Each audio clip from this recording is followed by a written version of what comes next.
और आज ही मैंने एक नया ऑर्डर निकाला और मेरे ड्रीम प्रोजेक्ट है जी। और वो नागपुर के रिंग रोड पर 50 किलोमीटर मैं गया था झकोस्लाविया स्कोडा कंपनी में, और वहां जाकर मैंने देखा कि वहां इलेक्ट्रिक की बस है। वो ऐसी नहीं, इलेक्ट्रिक बस स्टॉप पे खड़ी होती है और एक चार्जर, फ्लैश चार्जर ऊपर से नीचे आता है और आधा मिनट में बस को चार्ज करता है और बस 40 किलोमीटर जाती है। फिर चार्जर आता है, फिर 40 किलोमीटर जाती है। तो स्कोडा कंपनी का मैंने टाटा के साथ जॉइंट वेंचर कर दिया और हिटैची और सीमेंस दो के पास एक फ्लैश चार्जिंग टेक्नोलॉजी है। और आज ही नागपुर का पहला प्रोजेक्ट 170-60 करोड़ रुपए मैंने इसके लिए मंजूर किए। ये जो बस बनेगी ये बड़ी इंटरेस्टिंग है। ये 135 सीटर बस होगी, एयर कंडीशन होगी, आप जैसे बैठे हैं वैसे एग्जीक्यूटिव चेयर होगी। बस में बस होस्टेस, एयर होस्टेस जैसी होगी, चाय कॉफी नाश्ता मिलेगा और सामने लैपटॉप होगा। और बस का टिकट डीजल बस की तुलना में 30% कम होगा। और दिल्ली से जयपुर ये बस जैसे ये नागपुर का प्रोजेक्ट सक्सेसफुल होगा तो दिल्ली से जयपुर मैं बस शुरू कर दूंगा। और आपका डीजल बस जो है ना, जिसमें हॉर्न छोड़कर सब बचता है, वो बस के टिकट से 30% सस्ता आपको पहुंचाऊंगा। सर, एक मैं दिल्ली से जयपुर की जब आप बात करते हैं और मैं जयपुर से आती हूँ तो मुझे बड़ी खुशी होती है, और मैंने कई प्रेस कॉन्फ्रेंसेस में आपसे एक्सप्रेसवे पर कई बार सवाल किए, और मैं आपको धन्यवाद देना चाहती हूँ कि वो सपना था कभी कि हम 3 घंटे में जयपुर पहुंच जाएं, और आपने एक्सप्रेसवे देकर हमको वो सपना हमारा पूरा किया। लेकिन इसी के साथ जुड़ा एक सवाल है, मैं गुड़गांव से लेकर नोएडा रोज जाती हूँ और मुझे उस सड़क पे जाकर मजा आता है, लेकिन एक पैच ऐसा है जब मैं रोज शायद ऑलमोस्ट रोती हूँ, वो है जो महिपालपुर वाला इलाका। एम्बियंस मॉल से शुरू होता है महिपालपुर, और वहां का जो द्वारका एक्सप्रेस है उसका भी आपने इनॉग्रेशन किया। तो सर, क्या वजह है उस क्लॉक की? वो क्यों रोज कम से कम आधा घंटा हर पहर?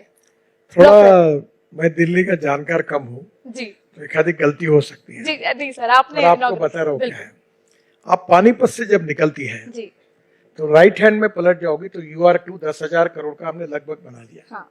1-2 महीने में उसका इनॉग्रेशन होगा। वो UR2 से अभी आप पानीपत से एयरपोर्ट जाओगे तो आपको 2.5 घंटा लगेगा।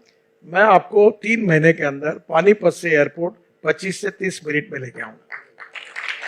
तो पहला ये है कि वो UR2 से जी, वहां एक शिव मूर्ति या कोई बड़ी शिव मूर्ति, उसी की बात कर रहे हो सर? बिल्कुल।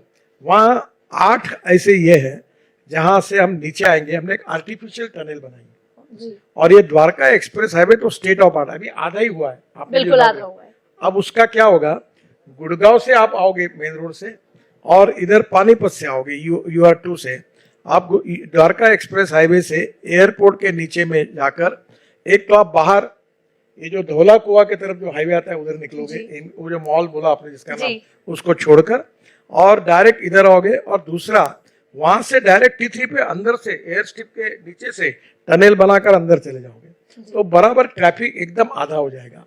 तो ये कम होगा। आप इसका PCO जो है वो 1,60,000 है।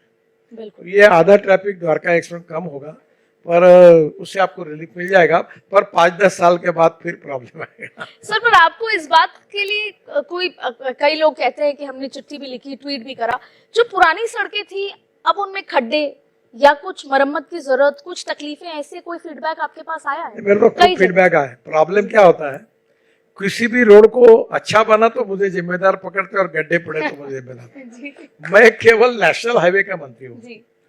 वैसे आप गुड़गांव की इसलिए वो अंडरपास जो है ना गुड़गांव में, बिल्कुल सर, वो म्यूनिसिपल कारपोरेशन ने मुझे 50% देने का कबूल किया, पैसे नहीं दिए, मैंने अपने खर्चे से बनाया। वहाँ एक हीरो का स्क्वायर है, वो ब्रिज मैंने बनाया। फिर इप्को का कोई है, वहाँ ब्रिज बना है। और अभी मैं दिल्ली से जयपुर पुराने रोड पर 1500 करोड़ रुपए खर्चा करके उसको सुधार रहा हूँ। बहुत अतिक्रमण है, प्रॉब्लम है, और मैंने देश में 2 रोड के कारण बहुत गालियां खाई। ये जयपुर का पुराना हाईवे और एक हमारा मुंबई गोवा का, ये बड़े मुझे एक बड़ी तकलीफ देने वाली बात है। अब इसको भी पानी बरसात के बाद एक सर आम लोगों से जुड़ी एक समस्या है, वो आज आपसे खुल के समझेंगे।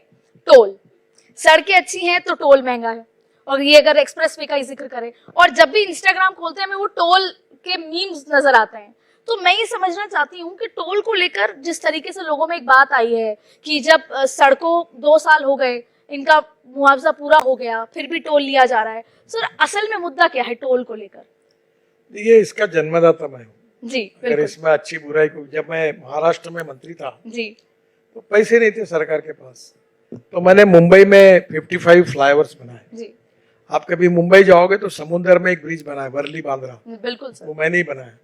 बेहद फिर मुंबई खूबसूरत। पुणे एक्सप्रेस हाईवे बना है, तो पैसे मैंने कैपिटल मार्केट से उठाए लोगों से, तो पैसे वापस करने पड़े, वो पैसा भी वापस हो गया। अब पहली बात, मुंबई से पुणे आने के लिए 9 घंटे लगते थे। आप में से जो मुंबई वाले होंगे उनको पता होगा, बरसात में वो खंडाल लोनावला पे ट्रक उल्टा हो जाता था, 9 घंटे लगते थे। अब 2 घंटे में आते हैं, तो 7 घंटे गाड़ी कम चलती है तो फ्यूल बचता है, टाइम बचता है, सिक्योरिटी है। तो ये पब्लिक प्राइवेट इन्वेस्टमेंट से बना है। अब देखो मैं आपको बताता हूँ, मैं देहरादून जाने के लिए यहाँ से 8 घंटे लगते, 9 घंटे। अगला आने वाले साल के 1 जनवरी से मैं आपको गारंटी देता हूँ कि दिल्ली से देहरादून 2 घंटे में जाओगे, दिल्ली से जयपुर 2 घंटे में जाओगे, दिल्ली से अमृतसर 4 घंटे में जाओगे, दिल्ली से कटरा 6 घंटे में जाओगे, दिल्ली से मनाली मैं एक नया रोड बना रहा हूँ, वो रोड पे आप 8 घंटे में जाओगे, और बेंगलोर से चेन्नई 2 घंटे में जाओगे। अभी मैसूर से बेंगलोर 4.5 घंटे लगते थे, अब 1 घंटे में हुआ। दिल्ली से मेरठ 4.5 घंटे लगते थे, अब 50 मिनट में हुआ। तो मैं आपको ये जब रोड बनाएंगे तो आपका फ्यूल भी बचेगा, टाइम भी बचेगा। और ये हम मार्केट से, अभी मैं हमारे बॉन्ड्स इशू को हमने ये किया था, सब्सक्राइब किया था, तो आपको बताने में मुझे खुशी हो रही है कि मुझे हमारे इनविट बॉन्ड को 7 दिन का टाइम था। Bond issue was subscribe for 7 days. पहले दिन 7 घंटे में 7 टाइम्स ओवर सब्सक्राइब हो गया, इतना पैसा की बरसात आई। अब ये पैसे पे मैंने ये तय किया कि अब मैं छोटे लोगों के पैसे से रोड बनाऊंगा। तो मैंने अभी हमारे बॉन्ड्स ऐसे निकाले हैं कि जो हमारे बॉन्ड्स लेंगे जिसमें एनएचआई गारंटी देगा, उसमें मैं 8.05 इंटरेस्ट ईयरली दूंगा एश्योर्ड, और इंटरेस्ट हर महीने में उनके अकाउंट में जमा करूंगा। अभी जो रिटायर्ड लोग हैं, पत्रकार है, कोई सरकारी कर्मचारी है, कांस्टेबल है, इसको बैंक में 4.5-5% ब्याज मिलता है, मैं उसको 8.05% ब्याज से पैसे लेके रोड बनाऊंगा।